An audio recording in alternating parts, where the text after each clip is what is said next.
Welcome to the Parenting in the Digital Age podcast. Many parents are concerned that their child might be falling behind. Others are just looking for ways to help their children thrive, not just in the classroom, but socially and well into their future careers. Each episode, we explore the challenges facing parents in the modern world, from behavior, education, and nutrition to device and gaming addiction. We interview a range of leaders in the area of childhood development to help you successfully navigate parenting in the digital age. Here is your host, Jamie Buttigieg. Hello parents, and welcome to another episode of Parenting in the Digital Age. Today we have a killer episode lined up, and our special guest is Daniel Sih. Daniel is an award-winning author, productivity consultant, and ninja, and a TEDx speaker. Daniel's the founder of Spacemakers, the author of Raising Tech Healthy Humans, a guidebook that helps parents reset their children's tech habits. He's here to share his insights on how to manage technology wisely, create meaningful connections with our kids, and raise well-balanced children in a digital world. Daniel, welcome to the show. Please start by sharing with our listeners a bit about what you do and what you're passionate about.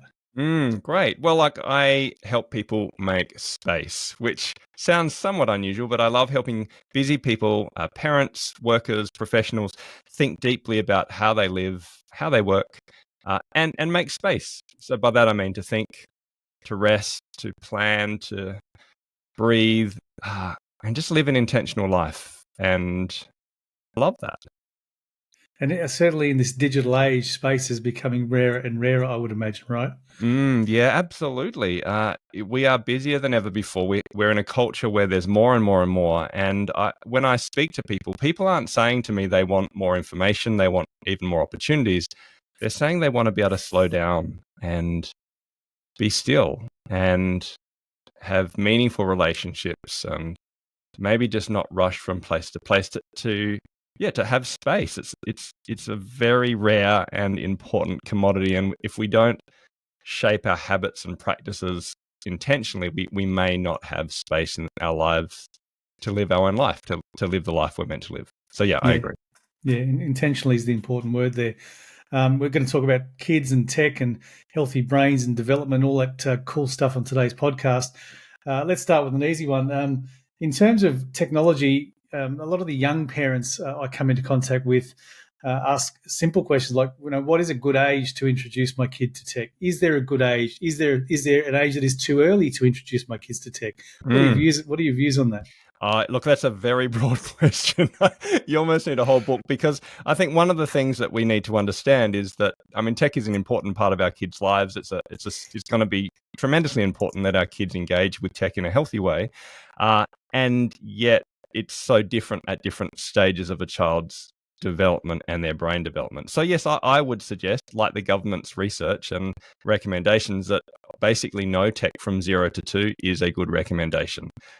There are very few benefits of allowing babies to use technology, and I actually think giving them the access to swipe your screen and saying how smart are they, how cute it is, my 2-year-old can actually use an iPhone.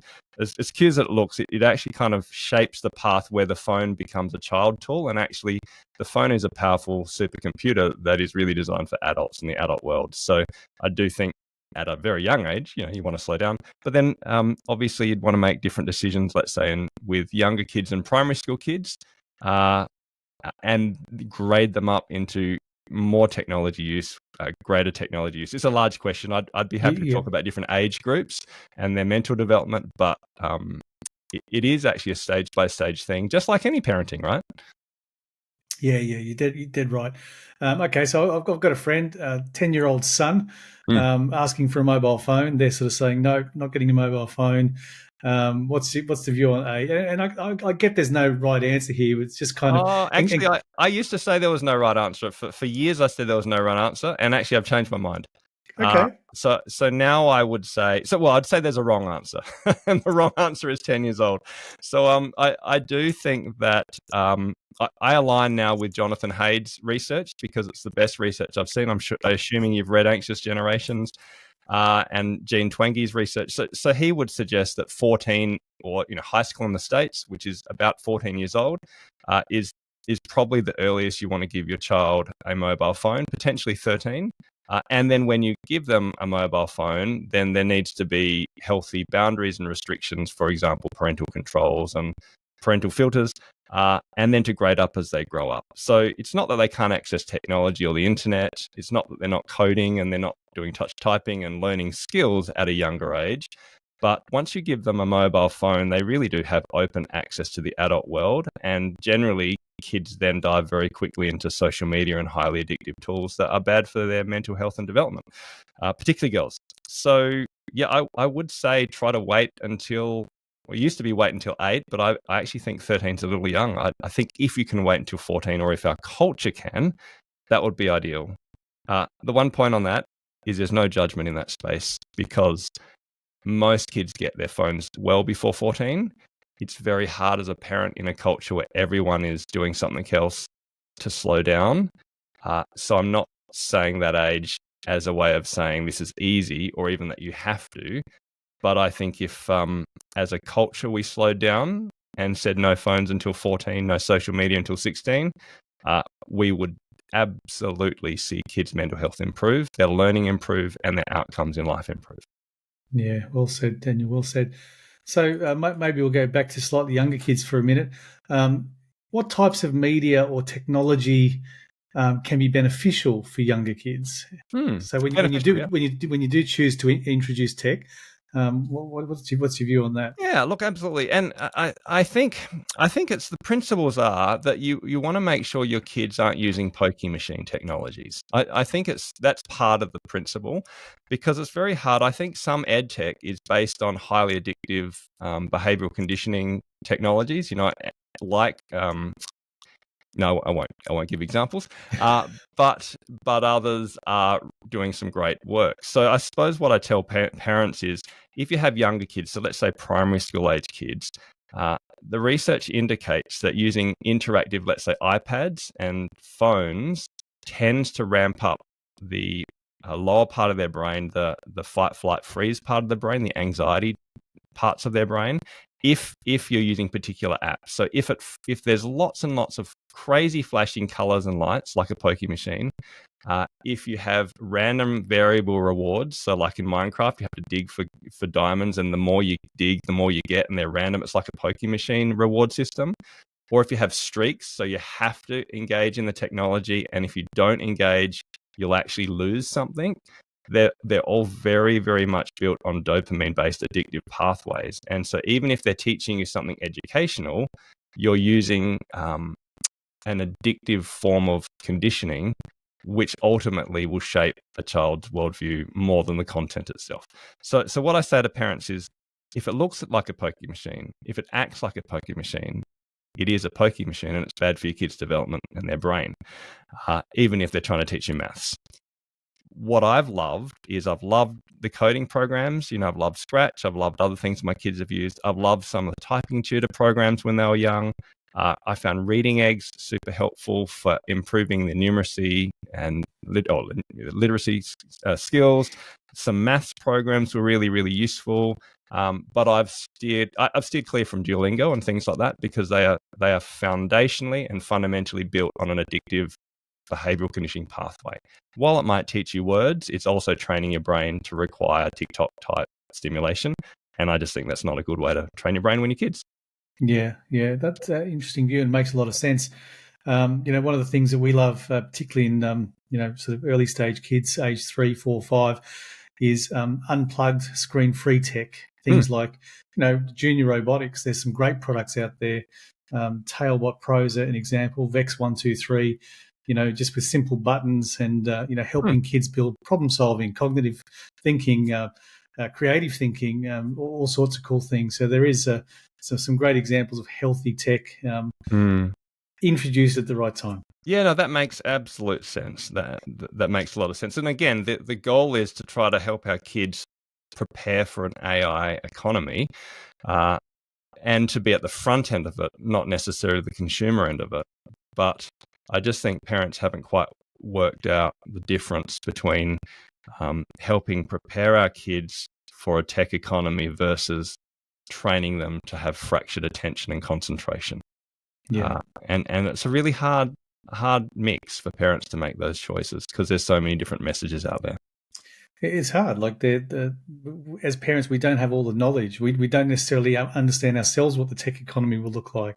So how can we be informed enough to guide our kids appropriately? So, yeah. But what we can do, I think, is we can guarantee that kids who have the ability to, let's say, read and think critically, to focus on a particular problem and to continue with deep, concentrated work for more than an hour at a time. People who can sustain their attention without needing constant dopamine addiction and distraction, and who can maintain healthy relationships and have conversations with eye contact, they're the skills that will actually definitely train your kids to be healthy as they're adults, no matter what the technologies look like. Whereas if your kids can't watch a movie because they don't have the focus or attention to watch a whole movie, if they're spending, like, if they really can't have any times of silence and solitude, experience boredom or creativity without pulling out a device, and if a device is the only way they can entertain themselves, well, then you're not preparing them for a digital economy because their brains won't have the functioning to be able to be great learners. So this is the tension and the balance, I think, with parenting and technology. Have you seen the same thing, Jamie? I mean, I'm really interested in your perspectives. It might be different. No. I think we're 100% aligned there. Look, I know there are going to be parents listening who have, maybe introduced their kids to technology a little early, and their, kids or they're feeling that their kids are digitally consumed. Can we reset? Like, is there a strategy? Is there a way that I've got a 15-year-old son, for example, that's literally glued to his phone. I don't have, my son's 20, but as an example. Is it too late for parents, or can we? Is there a way that we can help our kids reset and help ourselves reset? Yeah, look, I think it's never too late. I definitely would say that.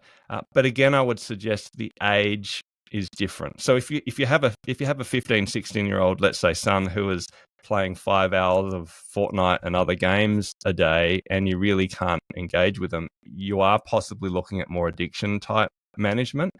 And I'm not an expert in that space. So that's a different type of question. You can go back, but it's hard.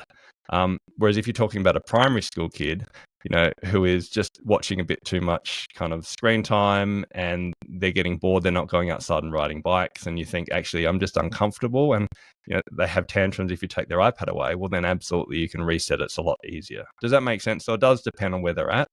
But the principles, I think, are to say, so the principles I always go back to are raise adults, not kids, meaning what are the types of adults you're trying to raise? We're not trying to raise kids. We're trying to raise kids who become loving, healthy, robust, wholehearted adults. And so when we're making decisions about how they use their time, or whether they're eating vegetables or whether they're sleeping, we're making decisions based on what might be the consequences as they grow into adulthood of these types of habits. So think through that longer term lens. The other principle I would say is you're not saying no, you're saying no for a greater yes. And so it doesn't work if you're just saying no more Minecraft or no more this, no more that, no more screen time, full stop.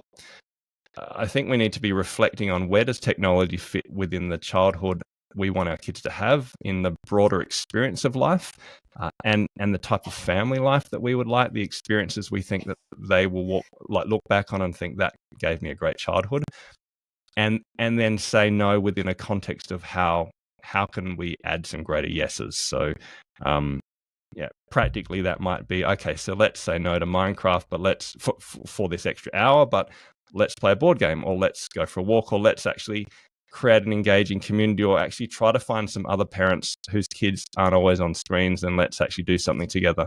So it can't just be a no to technology. It has to be a no within healthy boundaries, with relationships, in lieu of a greater yes. And I think there's some broad principles given this is a short conversation.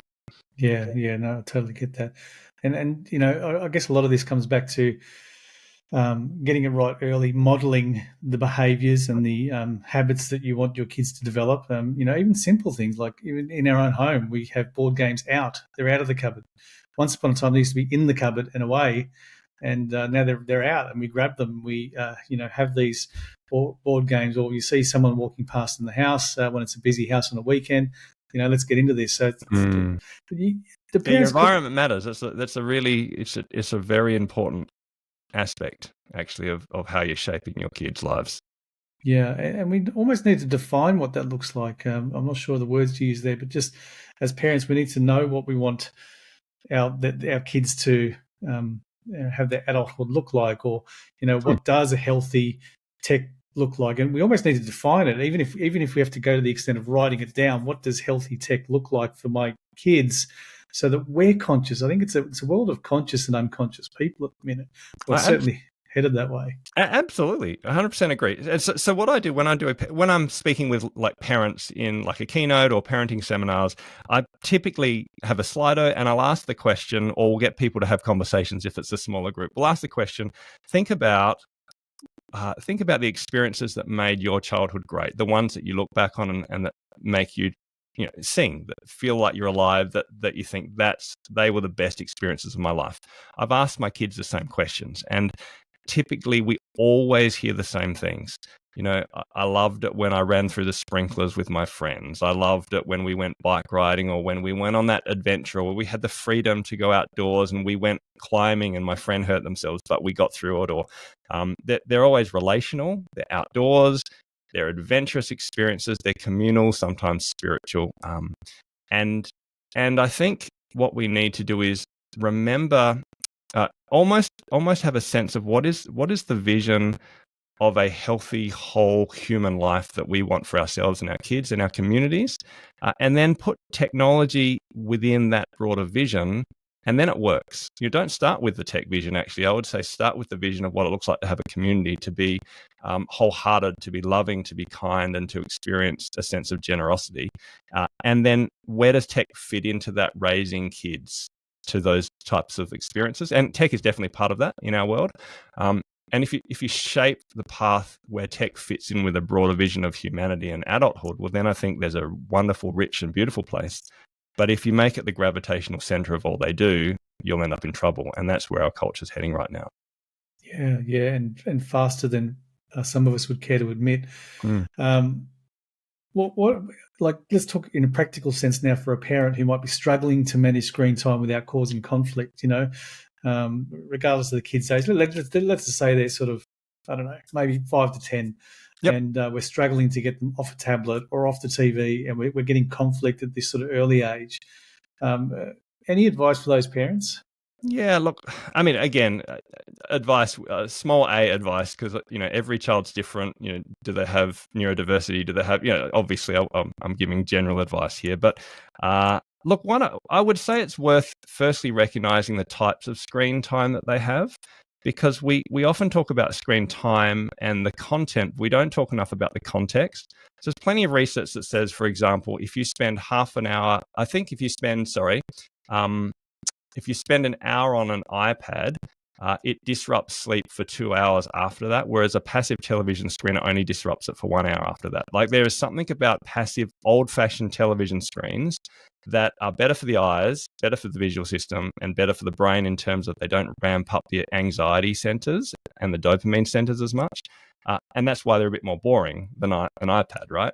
So what I would say is, firstly, I'd swap the types of screens that they use where possible and have less interactive kind of Minecraft, Fortnite type stuff, and move to more television, passive-based stuff, which looks like they're not learning, but what it's doing is it's actually dulling down their dopamine centers, and then you can passively watch with them. So it's not necessarily no screen time, but I'd be moving away. I actually suggest that for primary school, parents bias television over iPads, and then as they get, except for like actual ed tech learning, and then you would kind of flip it over. As they get older, you would start to use more, mature tools like laptops. So the types of technology is one, and the other one is, again, what can you build into their lives in a healthy, robust way that doesn't involve screens, and build that in slowly. And in my book, I talk about how I did that with my children, particularly how I basically forced them to go on bushwalks and things that they didn't want to do, but then it became their greatest experiences of the week. So sometimes we have to actually say no for a greater yes, even if our kids don't want it, but Yeah. not just no. And you're creating those rituals, those family rituals that will hopefully endure generations, or it becomes a legacy, right? Absolutely. So social media. Let's talk about social media. We're talking about tech. Let's talk about social media in kids. I'll ask a similar question to I did at the beginning of the show. Is there an age recommendation? I mean, personally, if I could say no to all social media, I would. Look, again, this is a tough one. I align with Jonathan Haidt on this. The research is increasingly strong. It's the link between anxiety and the use of social media and depression is now causative. It's not correlative, meaning we can say pretty confidently that spending 3 hours on TikTok will cause anxiety and depression, particularly in teenage girls through puberty.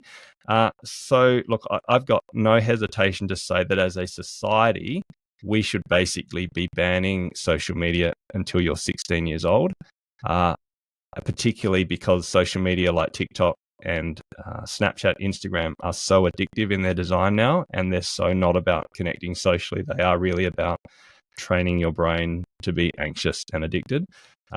But the challenge is 16 is incredibly hard when all of your other friends are only socializing on social media. So I don't want to say to an individual parent, you should do this or you have to do this, but I would definitely say to slow down as much as you possibly can. And then when they do get Instagram, TikTok, if they get them, try to give them just one and limit it to, let's say, 20 minutes a day through parental controls. So they're getting 20 minutes of addictive poker machine type training on their brain rather than 3 hours. The average teenager in America spends 3 to 5 hours a day on social media. That is almost a full-time job. And in the UK, there was strong research that shows as soon as a child spends more than 3 hours a day on social media, their anxiety, depression, and suicide risk factors increase significantly, which is why every kid is anxious when they use social media. So we really have to see this as the new smoking. It will eventually be legislated, but right now parents are caught in a hard place where kids are all addicted, not because of them, but because we've given them highly addictive tools. And so how can you slow them down? My daughter ended up with, I accepted Snapchat at 15 and then Instagram at 17. But again, 20 minutes a day. When she was 14, she really wanted Snapchat and Instagram because all of her friends had it. And, we had lots of loving, thoughtful conversations. We reflected on it. I ended up saying, look, I want to say yes, but I just can't. But what can I say yes to? And she wanted to do a lot of other stuff. So I said, how about I give you $1,000? I think I said, how about I give you $200 and it's your Instagram tax and you can do whatever you want with your $200, but give it another year. And she was really happy. So sometimes you just got to pull whatever levers you've got and slow them down. But it's for their health. Anyway, it's a long rant. I'm sorry, Jamie. Hopefully there was something useful on that. That's not a rant. It's incredibly useful, and you're teaching entrepreneurship, negotiation, a lot of wonderful skills right there. Well, the funny thing is, I actually got her to write me a persuasive text because that's what they were doing at school about why Instagram will destroy your brain and your ability to learn. And she wrote a fantastic, well thought out, convincing text. And then I read it, and because she did such a good job, I almost said yes. And then I just kept reading more of the research, and I'm like, even though you understand it, I still can't give it to you because it's so addictive. You can understand it's addictive, but it's still addictive. And so, yeah, it's a tricky juggle. And it is particularly for what I would categorize as the conscious parents, those like yourself who are very aware of the challenges or the dangers, whatever word you want to use. I don't want to be sensationalist. Absolutely. But it's challenging for those parents to hold back when the whole society is just being a bit less mindful about how they give their kids technology and social media in particular. It's a big ship to turn, like when you talk about government reform and shifting the mindset of a nation or a society, right? Oh, look, and there's big money behind it. Alphabet, which owns Google, is $1 trillion business. Meta is almost $1 trillion business. Like, there is money here, and where there's money, there's power. But look, we do have hope. I mean, what I do is I go from school to school. I speak to parents. Sometimes we roll out my book like to all parents at cost price, so I don't make an income from that. But the key is and I've got an e-learning course which basically is free for parents, so that they can watch a video and talk together. What I've found is you can get micro communities, so schools, churches, clubs. If you can get a lot of parents talking about the same things, not coming up with rules, but at least saying, yeah, actually, let's make, high school the norm for phones. Let's make 15, 16 the norm for social media and have limits on how much time the kids can have. Then you're not the only parent whose child doesn't have Instagram when they're 10. And that makes a tremendous difference. So I think we have to start there. I don't have the energy to be, fighting legislation in government, and it's not my skill or my wheelhouse, but we can encourage and support each other in small groups as parents to talk, to inform ourselves, and to make healthy, loving choices to slow down tech so that our kids can have the minds, hearts, and relationships to drive the AI economy when they're older. It's not an anti-tech message. Well said. Well said. So tell us a bit more about the course, or tell our listeners a little bit more about the course. Oh, yeah. So look, it's all free. If you go to raisinghumans.au, you can get 5 free videos. I'm just about to flip it over so that you can get the whole course for free, just because I see such a need on this. There's 15 videos. Each video explains a different part of what it means to be a tech healthy parent, and as part of a broader framework, how to grade kids up in a healthy way. And there's questions at the end. So the intention is to watch it with 2 or 3 parents if you can, have a conversation, because it's the conversations that create the culture, that shape the microcosm, that allow us to start to take back control of our kids' culture in a healthy way. So yeah, raisinghumans.au, 5 free videos, but probably by the time you sign up, the whole course will be free. I'm just flipping that around right now. We'll go from there. Incredibly generous, and as we talked about, touched on earlier in the call, we've got to equip ourselves with the tools, the knowledge as parents, right, in order to be more informed and more conscious, particularly as the world evolves digitally. So do check that out. And how does the course relate to the book? Is there a tie-in, or are they related? Yeah, look, I basically so the course originally was a 3 evening course based on the book, and I just started to get so many parents ask for the course, and it's kind of a side hustle. Parenting is kind of a side hustle. I mainly train people in productivity and do YouTube stuff. So I was like, how can we get parents informed when I can't travel everywhere? And so it's basically my best content. It broadens from the book, but it also doesn't have everything in the book. So it's a similar framework, but it's helpful still to read the book, which is a 2-hour parenting read. It's a quick, fast, practical guide. So, you can do both, or you can do either, but you'll get the main content. It's a wonderfully impactful and generous side hustle, Daniel. So thank you for what you're doing in this space. Okay, selfish question. So productivity king, and I'm an entrepreneur in my own space. So outside of podcasting, and I'm sure our listeners would love to get some benefit from this question. What sort of tools do you use in your day to amplify your productivity? Email is one of the biggest killers of productivity. How do you manage your email? Or are there any tips or tricks? I know that's a big question and a broad question. I have tips and tricks. In fact, I'll do a shameless plug. So I have I created Australia's leading Inbox Zero course, meaning the practices and tools how to get your inbox to zero each day and spend less time on email. So Email Ninja is a course that I started the business with. So if you go to emailninja.au, you can discover how to create working folders, how to set up a killer archive, how to streamline the way you spend time on email, and get your inbox to zero each day. So emailninja.au will get you started. But yes, so I am an inbox zero person. I get my inbox to zero. Now it's probably 2-3 times a week, but I'm pretty good at email because of the tools that I've used. So that's email. What do I use? I use so I think everyone needs a great calendar, a great use of email, a great to-do list, and to have that integrated well. They're the foundations, I think, at least the foundational tools. So I use things for Mac because I'm Mac-based for my to-do list. But, there are lots of different apps out there like Microsoft To Do or Todoist. The key is that you know how to use them and you know how to have a 2-level list of projects and tasks where you're breaking things down and doing the next steps. And my calendar, I'm just a big time blocker, meaning if you look at my calendar, you will see times for me to do the things that are concentrated, focused work. I don't just have meetings with others. And I actually am very rigorous in using my schedule to shape when I write a podcast, when I do a YouTube video, when do I kind of do client preparation, etc. There are 3 ideas. Obviously, I use heaps and heaps of technology. I use ChatGPT. I use lots of AI.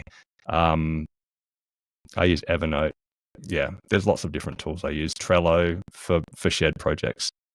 Incredible. Great advice, and hope our listeners took something out of that. I know I always do. Daniel, thank you for your time, your generosity today. That website again for the course? Oh, yeah, raisinghumans.au. We will pop that in the show notes. Thanks again, and definitely hope we cross paths again soon. Yeah, absolutely. Thanks so much, Jamie. Cheers. Bye for now.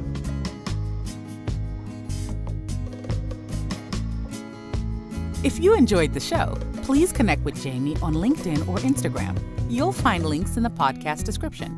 Parenting in the Digital Age is sponsored by Skill Samurai, Coding and STEM Academy for Kids. Skill Samurai offers after-school coding classes and holiday programs to help kids thrive academically and socially while preparing them for the careers of the future. Visit skillsamurai.com.au.